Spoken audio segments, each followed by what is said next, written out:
Hi friends, this is Vinodambi and you are here in our ambition classes.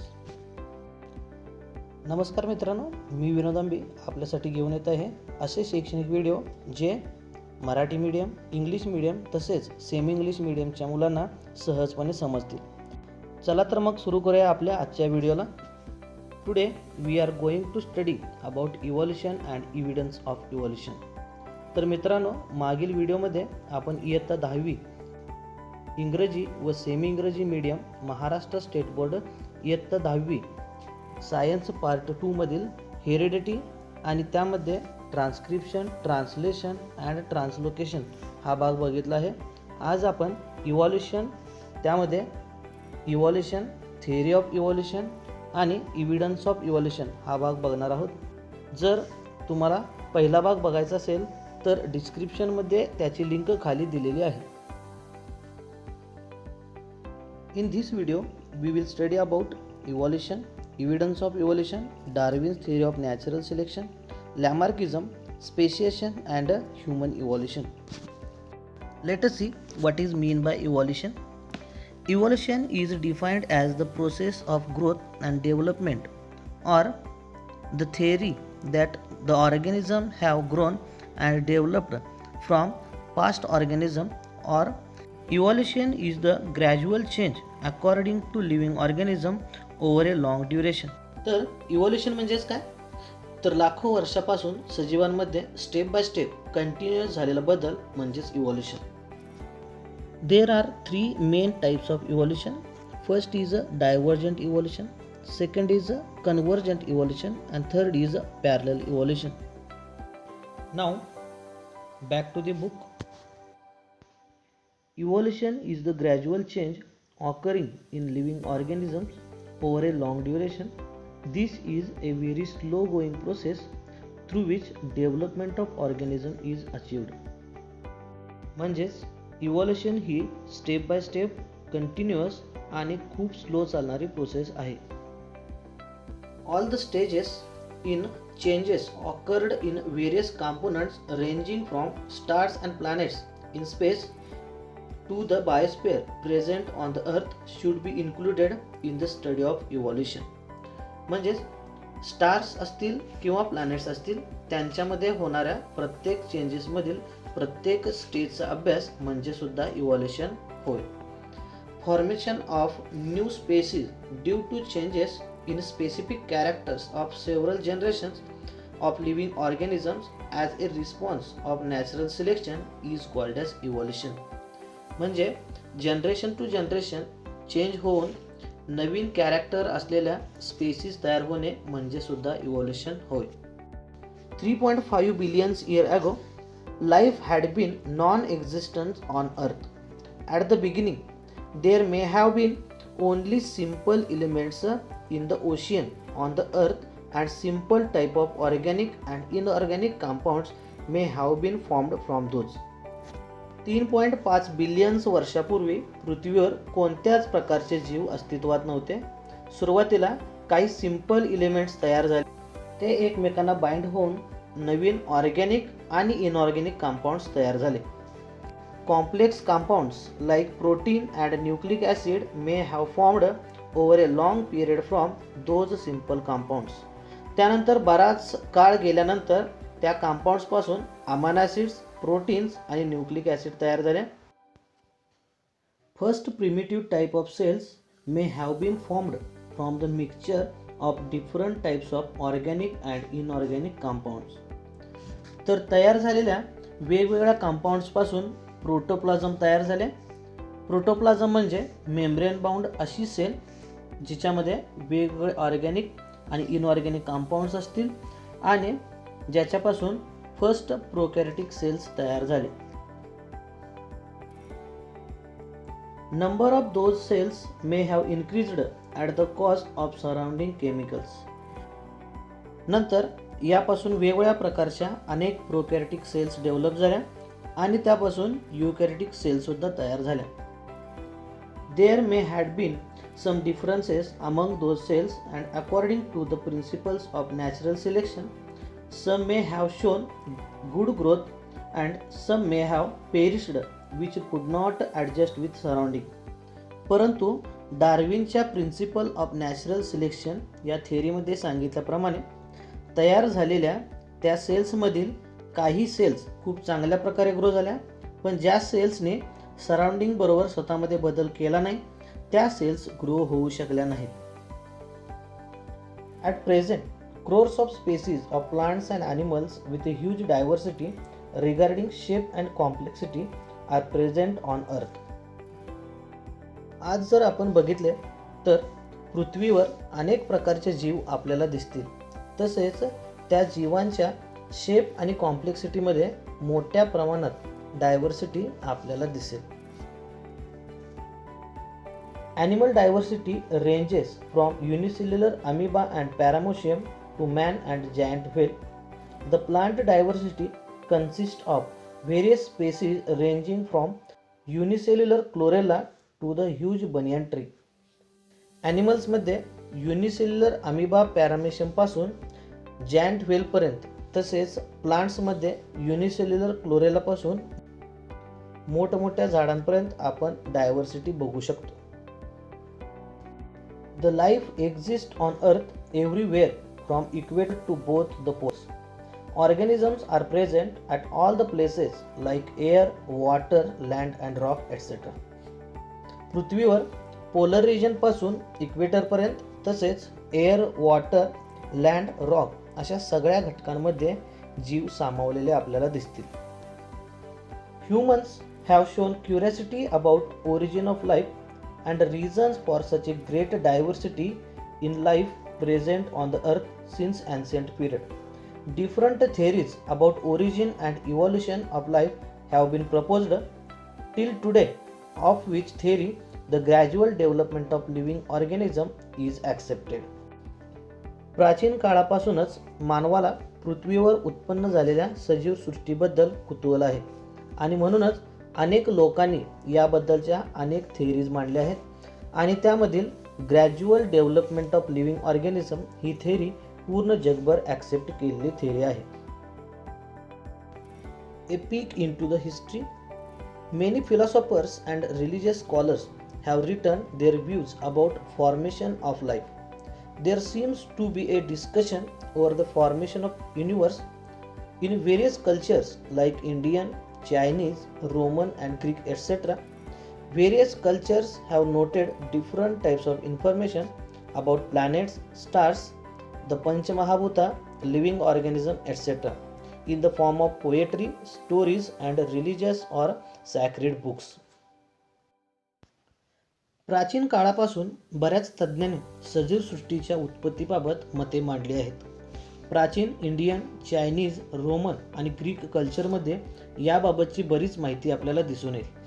प्राचीन साहित्यामध्ये कविता किंवा गोष्टींच्या स्वरूपात याबाबत विस्तृत मांडणी केलेली आपल्याला दिसून येईल. Now next point is a theory of evolution. Before we see that what is mean by theory of evolution. The theory of evolution by natural selection, first formulated in Darwin's book on the origin of species in 1859, is the process by which organisms change over time as a result of change inheritable physical and behavioral traits, changes that allow an organism to better adapt to its environment, will help to survive and have more offspring. म्हणजेच डार्विनच्या origin of species या पुस्तकामध्ये सांगितल्याप्रमाणे प्रत्येक सजीव आपल्या भोवतालच्या पर्यावरणाशी जुळवून घेण्यासाठी स्वतःमध्ये बदल करतो. तेच बदल त्याच्या पुढच्या पिढीमध्ये ट्रान्सफर होतात. त्यालाच आपण थिअरी ऑफ इव्हॉल्युशन असे म्हणतो. According to this theory, first living material, that is a protoplasm, has been formed in ocean. In the course of time, unicellular organism was formed.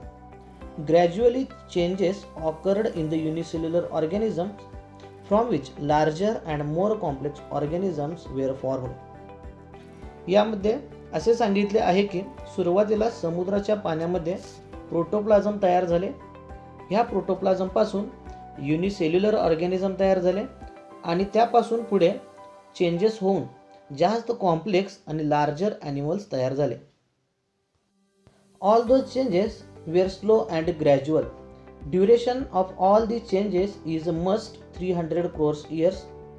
Changes and development in living organism had been all around a multi-dimensional, and this led to evolution of different types of organism.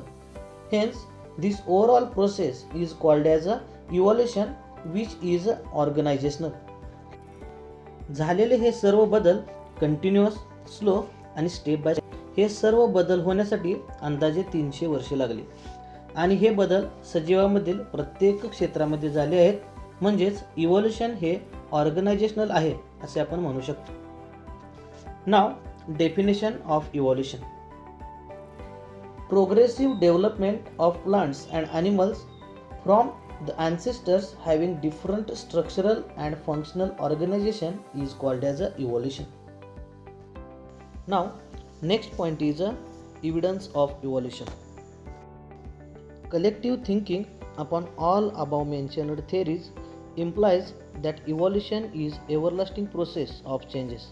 However, it needs proof to prove it. Following are various proofs available in support of the theories mentioned above. सजीव सृष्टी कशी तयार झाली यासाठी आपण बऱ्याच थेअरीचा study केल्यानंतर त्यामधील gradual development म्हणजेच इव्होल्युशन ही थेअरी बरोबर वाटते.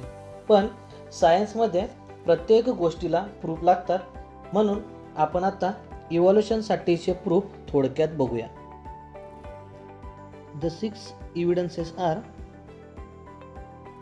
morphological evidence, anatomical evidence, vestigial organs, paleontological evidence, connective links and embryological evidence. Now let's see one by one. Now first evidence is morphological evidence. Various similarities like structure of mouth, position of eyes, structure of nostril and ear pinnae and thickly distributed hairs on body are seen in animals, whereas similarities in characters like leaf shape, leaf venation, leaf petiole etc. occur in case of plants. This indicates that there are some similarities in those groups, and hence it proves that their origin must be same and must have common ancestor. म्हणजेच काय, आपल्या आजूबाजूला असणाऱ्या अनेक भिन्न प्राण्यांमध्ये तोंड, डोळे, कान, नाकाचा आकार यामध्ये साम्य दिसते. म्हणजे त्या सर्व प्राण्यांचा एकच कॉमन ॲन्सेस्टर असणार आहे. तसेच आपल्या आजूबाजूला असणाऱ्या बऱ्याच वेगवेगळ्या वनस्पतीमध्ये पानांचा आकार, त्यांच्यावरील वेनेशन किंवा देठ यावरून असे दिसते की या सर्व वनस्पतींचे सुद्धा कॉमन ॲन्सेस्टर असतील. Second type of evidence that is anatomical evidence. If you carefully observe the picture, there doesn't seem any superficial similarity between human hands, cat's foreleg, flipper of whale and patagium of bat. Similarly, use of each of those structure is different in respective animals. However, there is a similarity in structure of bones and bony joints in organs of each of those animals. This similarity indicates that those animals may have common ancestor.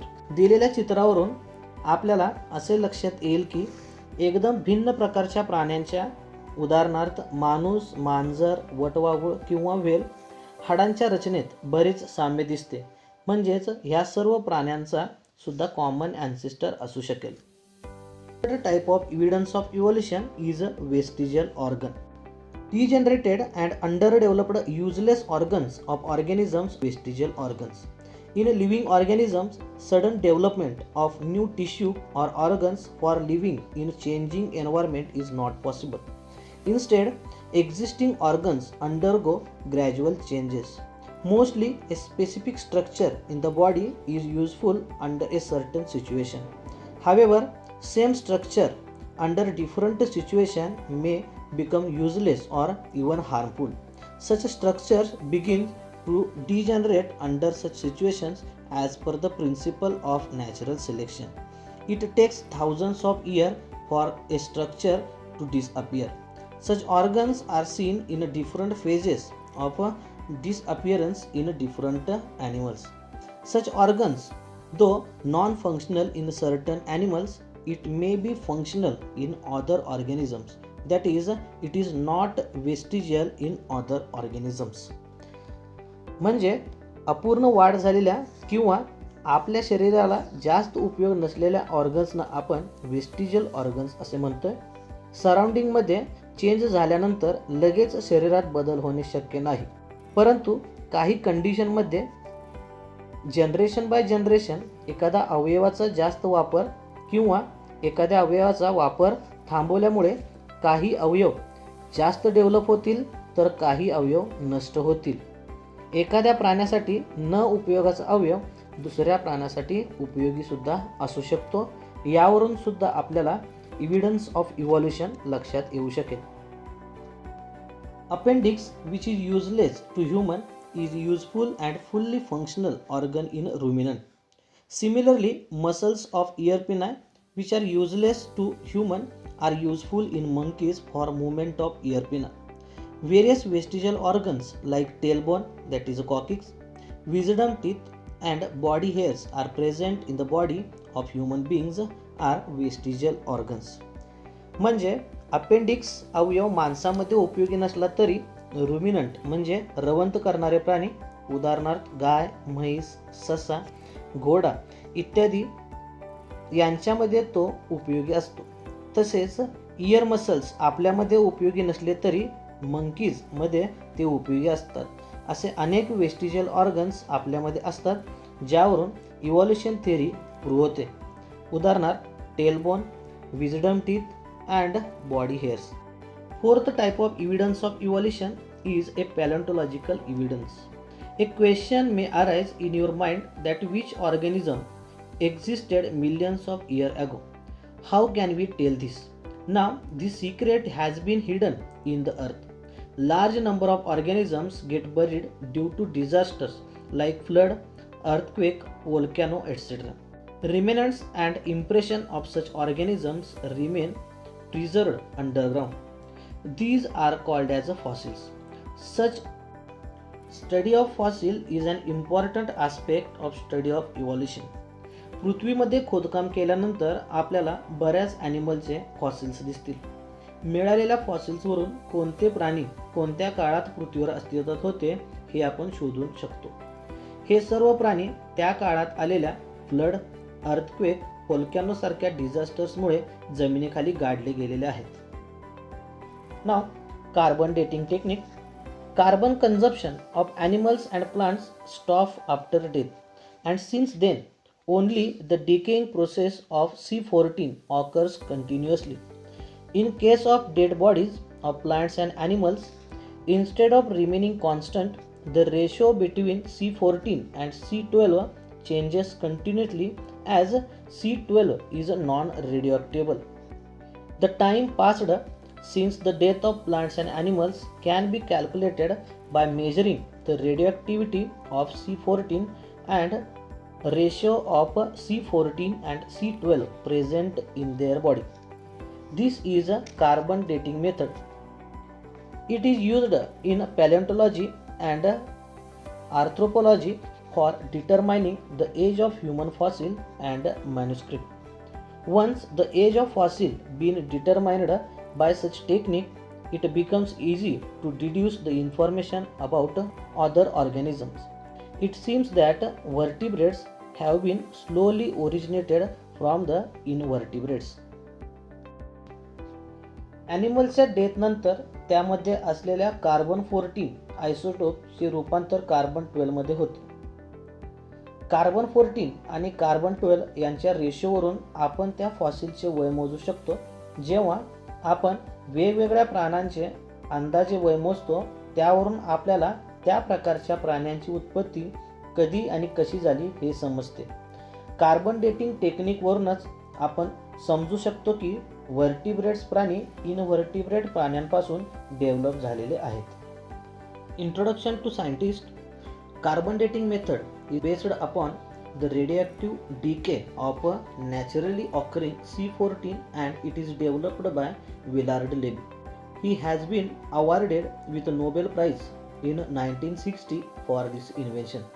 The age of materials determined by this method are published in the journal Radiocarbon. Fifth type of evidence of evolution is connecting links. Some plants and animals show some morphological characters by which they can be related to two different groups, hence they are called as connecting links. Connecting link म्हणजेच काय तर काही plants आणि animals मॉर्फॉलॉजिकली दोन वेगवेगळ्या ग्रुपमधील characters दाखवत असतात आणि त्यामुळं त्या ऑर्गॅनिझम म्हणजेच त्या प्लांट्स किंवा ॲनिमल्सना आपण कनेक्टिंग लिंक्स असे म्हणतोय. Example, in Peripatus characters like segmented body, thin cuticle and parapodia like organs are present. Similarly these animals show tracheal respiration and open circulatory system similar to the arthropods. This indicates that peripatus is a connecting link between Annelida and arthropod. म्हणजेच काय तर पेरिपॅटस organism ॲनेलिडा आणि arthropoda दोन्ही ग्रुपमधील characters दाखवतो, म्हणून पेरिपॅटसला आपण connecting link असं म्हणतोय. Similarly duck-billed platypus lays eggs like reptiles but show relationship with mammals too due to presence of mammary gland and hairs. म्हणजेच duck-billed platypus ऑर्गॅनिझम रेप्टाइल्स प्रमाणे अंडी घालतो, पण त्याचसोबत मॅमल्स प्रमाणे त्याच्यामध्ये मॅमरी ग्लँड्स व त्याच्या बॉडीवर हेअर्स असतात. म्हणजेच duck-billed platypus रेप्टाइल्स आणि मॅमल्स यांच्यामधील कनेक्टिंग लिंक आहे. Lungfish performs respiration with lungs irrespective of being fish. याच्यावरून आपल्या असं लक्षात येते की लंगफिश जरी फिश असेल तरी त्याच्यामध्ये ॲम्फिबियन्स प्रमाणे रेस्पिरेशनसाठी लंग्स असतात. म्हणजेच लंगफिश ॲम्फिबियन्स आणि फिश यांच्यामधील कनेक्टिंग लिंक आहे. These examples indicate that mammals are evolved from reptiles and amphibians from fishes. यावरून आपल्या असे लक्षात येईल की मॅमल्स रेप्टाइल्सपासून आणि ॲम्फिबियन्स फिशेसपासून इव्हॉल्व झालेले आहेत. Sixth example of evidence of evolution is embryological evidences. Comparative study of embryonic developmental stages of various vertebrates given in the picture shows that all embryos show extreme similarities during initial stages and those similarities decreases gradually. Similarities in initial stages indicate the common origin of all these animals is the same. म्हणजेच वेगवेगळ्या ॲनिमल्समधील embryonic development स्टेजेसचा study केल्यानंतर असे दिसेल की सुरुवातीच्या काही स्टेजमध्ये सर्व ॲनिमल्सचे एम्ब्रियो सेम दिसतील. म्हणजेच ह्या सर्व प्राण्यांचा एकच कॉमन ॲन्सेस्टर असणार आहे. या सर्व एव्हिडन्सवरून आपल्याला असे दिसून येईल की लिव्हिंग ऑर्गॅनिझमची डेव्हलपमेंट ग्रॅज्युअल डेव्हलपमेंट म्हणजेच इव्हॉल्युशन ह्या थिअरीमध्ये सांगितल्यानुसार झाली आहे. आय होप तुम्हाला या व्हिडिओमधील इव्हॉल्युशन आणि एव्हिडन्सेस ऑफ इव्हॉल्युशन हा भाग नक्कीच समजला असेल. तुम्हाला अजून कोणत्या स्टँडर्डमधील कोणत्या लेसनचा व्हिडिओ हवा असेल तर कमेंटमध्ये नक्की कळवा. आमचे व्हिडिओ आवडत असतील तर लाईक करा, सबस्क्राईब करा आणि तुमच्या मित्रांना जरूर शेअर करा. थँक्यू.